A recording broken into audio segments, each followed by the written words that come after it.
magacaygu waa Maxamuud Soofaysane oo ka tirsan wariyaasha telefishinka Universal xafiiska Muqdisho waxaan ka soo hadlayaa daawadayaal isgoyska Howlwadaag ee magaalada Muqdisho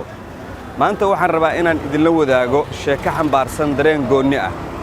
sidaan isleeyahay waa dhibaato uu qof aadana wajaho midii ugu qalafsaneyd ma aqaan si aan idinku suureeyo ka hor inta aysan indhihiinu macallin idin noqon waa iyo hadalkiisu ma jirto wax intaas uu ku sii dari karo 60 jir ayuuna darbijiif ku yahay Cabdi Shariif oo ku magac dheer Cabdi Jiis haddii aad rumaysan tahay caqabadaha aad kala kulantid maareynta noloshaada inay yihiin kuwa adag waxaa jira waxyaabo badan oo ka daahsoon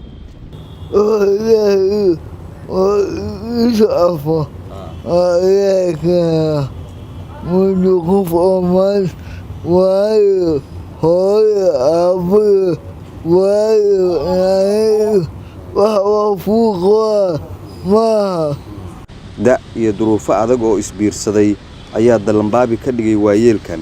waxaana uu si dheer inuu naafo ka yahay afarta adin ee aadunuhu ugu isticmaalka badan yahay mana jirto xaaladaha si murugsan meel iyo cid uu ula ciirsado toona niman dhalinyaro ah oo degan nawaaxiga isgoyska Howlwadaag ayaa mararka qaar gaariga ku riixa waxayna Universal u sheegeen Cabdi inay darbigan ku arkayeen ilaa caruurnimadoodii aysan arag weligood ehel halkan ugu imaanaya iskuul Salaaxudiin aan dhiganayo wardhiigley ku arki jiray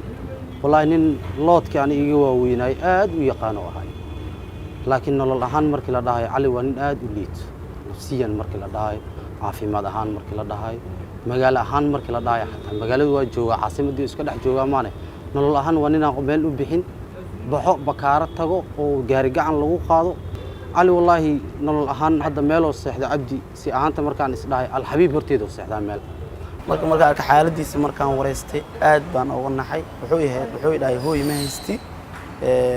wuxuu dhahay oo kale waxaan cuno waxaan cabo wixii umada Ilaahay iga soo qaado oo baan ka helaa yiri